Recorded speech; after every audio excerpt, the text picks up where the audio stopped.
आज हम केमिस्ट्री का तीसरा चैप्टर 10th क्लास की केमिस्ट्री का तीसरा chapter carbon and it's compounds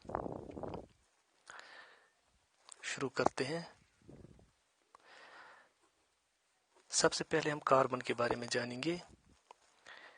carbon जो है ये एक एलिमेंट है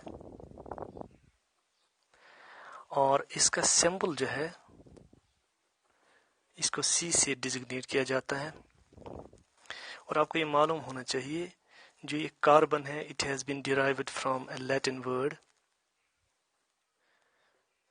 वर्ड से इसको डिराइव किया गया है जिस यानी कार्बो का माना आता है कोल। क्योंकि कोल या कोयला जो है इसमें बहुत ज्यादा मिकदार में कार्बन पाया जाता है, इसकी वजह से इसको कार्बन कहते हैं या इसको डिराइव किया गया है कार्बो से। तो कार्बन कहाँ पे पाया जाता है? हम देखते हैं कि जो भी हम खाते हैं जैसे पल्सेस, ग्रेन्स या वुड, पेपर, बाकी चीजें, इन सब में कार्बन पाया जाता है। इसी तरह जमीन की क्रस्ट में भी पाया जाता है, जो अर्थ की क्रस्ट होती है, अर्थस क्रस्ट, उसमें भी कार्बन पाया जाता है। तो जो जमीन की क्रस्ट है उसमें कार्बन की जो मिकदार होती है वो बहुत ही कम पाई जाती है। जमीन की क्रस्ट में या अर्थ की क्रस्ट में जो कार्बन की मिकदार है वो 0.02% है। और इसी तरह एटमॉस्फेयर में भी पाया जाता है in the form of carbon dioxide. तो कार्बन डाइऑक्साइड जो है एटमॉस्फेरिक गैस में इसकी प्रपोर्शन जो है 0.03 और कहीं पे लिखा होता है 0.04% हमारा जो एटमॉस्फेयर है उसमें कार्बन डाइऑक्साइड पाया। तो इसका मतलब ये है कि कार्बन जो है नेचर में इसकी मिकदार बहुत ही कम है, लेकिन उसके बावजूद भी ये बहुत सारे कंपाउंड्स बनाता है।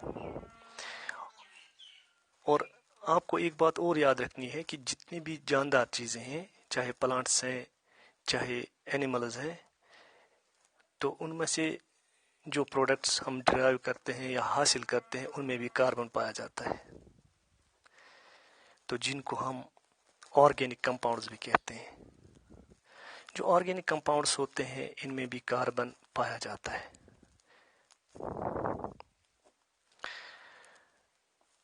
तो ये कार्बन जो है ये दो हालतों में पाया जाता है, एक फ्री स्टेट में और दूसरा कंबाइंड स्टेट में। फ्री स्टेट का मतलब ये होता है कि जहां पर कार्बन अपनी एलिमेंटल फॉर्म में पाया जाए बगैर किसी और एलिमेंट के साथ मिले हुए, तो हम उसको कहते हैं फ्री स्टेट। कंबाइंड स्टेट का मतलब ये होता है कि जब कार्बन किसी और एलिमेंट के साथ मिलके कोई कंपाउंड बनाता है तो हम उसको कहते हैं कंबाइंड स्टेट। फॉर एग्जांपल अगर हमारे पास कार्बन डाइऑक्साइड है तो ये कंपाउंड है, इसमें कार्बन पाया जाता है, तो ये कहेंगे कि यहाँ पे कार्बन पाया जाता है, ये कंबाइंड स्टेट में है। इसी तरह जैसे कार्बोनेट्स होते हैं, जैसे कैल्शियम कार्बोनेट होता है या सोडियम बाइकार्बोनेट या सोडियम कार्बोनेट, तो उनमें भी कार्बन पाया जाता है। इसके अलावा जैसे मीथेन है, CH4 मीथेन है, प्रोपेन है, या जितने भी जो पेट्रोलियम प्रोडक्ट्स हैं या फॉसिल फ्यूल्स हैं जैसे CNG या नेचुरल गैस होता है, उसमें भी कार्बन पाया जाता है। तो अब हम देखेंगे पहले कि फ्री स्टेट में कहाँ कहाँ पे ये पाया जाता है, किस हालत में ये पाया जाता है। फ्री स्टेट में जो कार्बन होता है ये तीन हालतों में पाया जाता है, या जो इसकी जो जो फ्री स्टेट है उसमें डायमंड और दूसरा है ग्रेफाइट और तीसरा है बकमिंस्टर फ्लोरीन।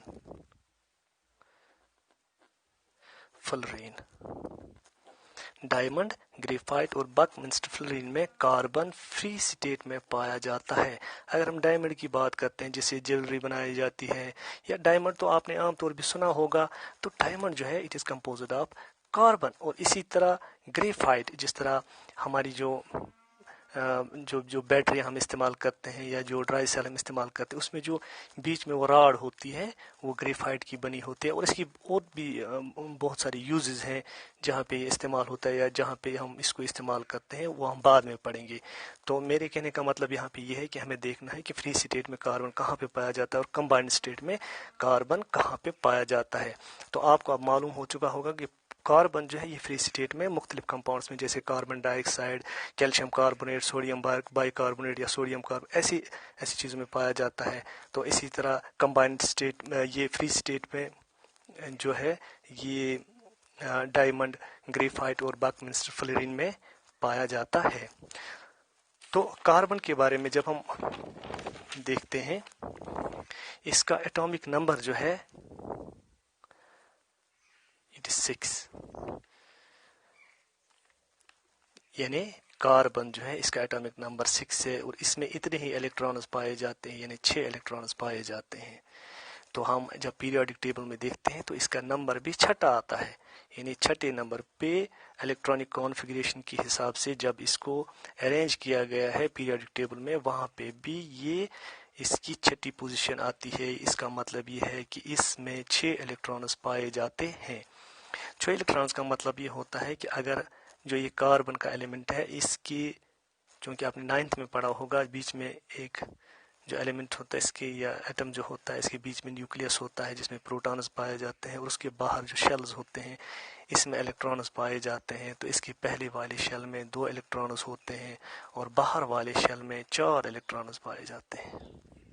और एक दो बातें मैं आपके साथ ये शेयर करना चाहूँगा कि जो compounds of carbon living organism में पाए जाते हैं, लिविंग ऑर्गेनिजम्स में जो कार्बन कंपाउंड्स पाए जाते हैं उनको ऑर्गेनिक कंपाउंड्स कहा जाता है। और दूसरी अहम बात जो मैं आपके साथ शेयर करूंगा वो ये है कि जो भी कार्बन एटम्स और ये कार्बन कंपाउंड्स होते हैं, जब इनको एयर में या इन प्रेजेंस ऑफ एयर जलाया जाता है, दे प्रोड्यूस कार्बन डाइऑक्साइड। ठीक है, तो कार्बन डाइऑक्साइड प्रोड्यूस करते हैं कार्बन कंपाउंड्स जब इनको इन प्रेजेंस ऑफ ऑक्सीजन जलाया जाता है। तो ये कार्बन डाइऑक्साइड जो होता है जब हम इसको लाइम वाटर में से गुजारते हैं, यानी जब हम इन ऑर्गेनिक कंपाउंड्स को या कार्बन कंपाउंड्स को जलाते हैं, इनसे जो कार्बन डाइऑक्साइड निकलता है, जब हम इनको पास करते हैं लाइम से, लाइम का मतलब नींबू नहीं होता, लाइम का मतलब चूने का पानी होता है। जब हम इसको चूने के पानी में से गुजारते हैं carbon dioxide, it turns it milky. ये एक टेस्ट होता है जिसके जरिए हमें पता चलता है कि ये कंपाउंड जिसको हमने जलाया, इसमें से जो कार्बन डाइऑक्साइड निकलता है, ये इसको जब हम पास करते हैं इस गैस को लाइम वाटर में से, तो वो मिल्की हो जाता है। उससे पता चलता है कि जो गैस हमने इसमें से पास की वो कार्बन डाइऑक्साइड है।